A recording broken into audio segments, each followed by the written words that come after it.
Jadi rumah gue ini ada di salah satu komplek di Jalan Raya Gas Alam, Cimanggis, Depok. Jadi di era akhir tahun 90-an, gue lupa tepatnya kapan. Tapi kayaknya antara tahun 96 sampai 99 gitulah. Umur gue pada saat itu masih SD kelas 3 atau kelas 4 kalau nggak salah. Saat itu komplek gue heboh karena ada kejadian seorang pembantu rumah tangga yang bunuh diri dan baru ketahuan setelah 4 hari. Kejadian itu satu kompleks sama gue, tapi beda RW. Oke. Jaraknya beberapa ratus meter dari rumah gue.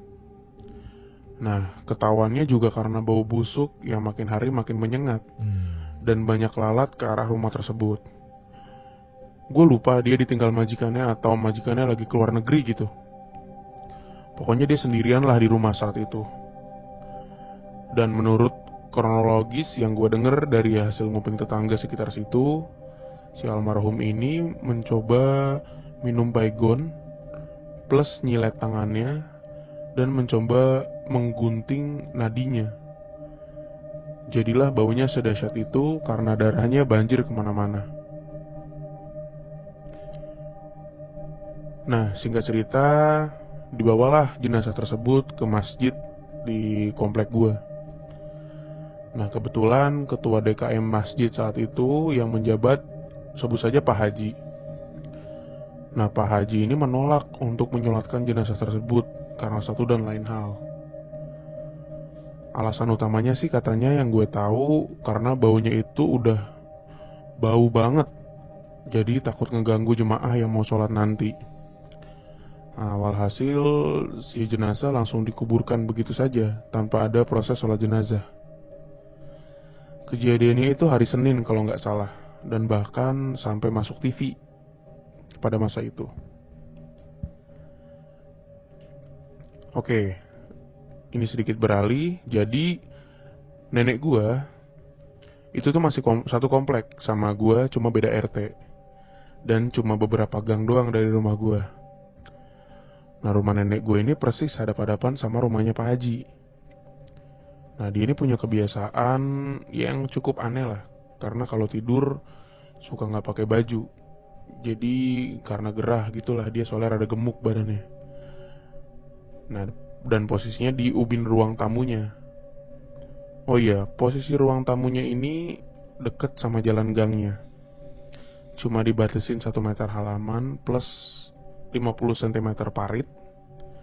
Dan apalagi nenek gue tuh suka ditinggal keluar kota dinas sama kakek gue.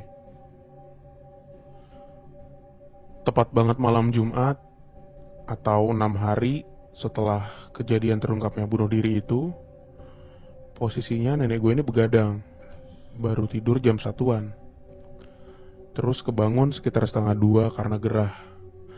Akhirnya dia ke ruang tamu untuk tidur di lantai dengan kebiasaan yang tadi gue bilang. Jam 2 lewat 15-an dia dengar ada suara sendal digesekin ke aspal sebanyak 3 kali. Serak, serak, serak, gitulah. Oh. Diiringi dengan ucapan Assalamualaikum. Terus ada suara lagi. Srek, srek, srek, kayak gitulah, suara sendal digesekin gitu. Nah, nenek gue ini kedenger banget kan, karena sedekat itu ke jalan dari tempat dia tidur. Nenek gue melek dan mikir, ah paling Bu Agung baru sampai rumah nih dari kampung gitu. Jadi dia nggak nganggep kejadian itu aneh. Nah, pagi-pagi pas lagi pada belanja sayur di depan rumah gue, di depan rumah nenek gue, ada obrolan nih dari nenek gue ke tetangga sebelah Pak Haji. Bu, itu Bu Agung semalam baru pulang ya? Nah, tetangga sebelahnya Pak Haji ini jawab, oh enggak Bu, Bu Agung masih di Pacitan. Lusa dia baru mau pulang katanya. Nah, nenek gue bilang, loh semalam yang Assalamualaikum siapa dong jam 2 pagi? Ibu-ibu belanja lainnya ngomong, oh ibu dengar juga ya? Aku kira aku doang yang denger. Terus nenek gue bilang, oh iya kalian juga denger ya? Nah, jadi yang denger suara ucapan salam itu sampai sekitaran rumah Pak Haji juga pada denger. Terus muncullah asumsi bahwa yang pengen ditemuin sama sosok itu adalah Pak Haji. Oh. Karena Iya, iya, Pak iya. Haji ini nggak mau nyolatin jenazah itu. Oh. Nah, Jumat berikutnya kita adain sholat goib karena takut diteror dan punya beban moral juga tuh. Oh iya, sebelumnya ada tongkrongan anak muda dan bapak-bapak di komplek gua. Jaraknya nggak terlalu jauh, paling 40 meter. Dan kalau dari tongkrongan gua kelihatan lah posnya.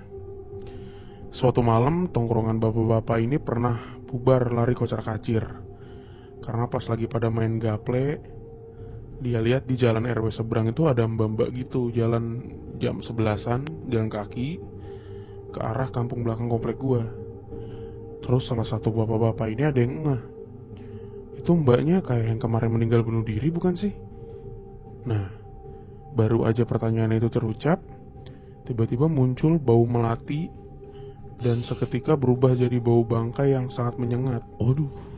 Terus diiringi oleh suara ketawa perempuan yang singkat dan padat dari kejauhan.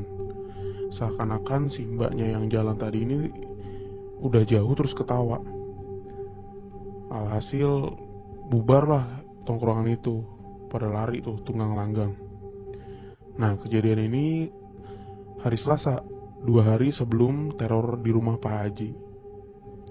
Itu cerita dari gua. Sorry kalau kepanjangan dan rada berantakan. Semoga bisa dinikmati. Terima kasih.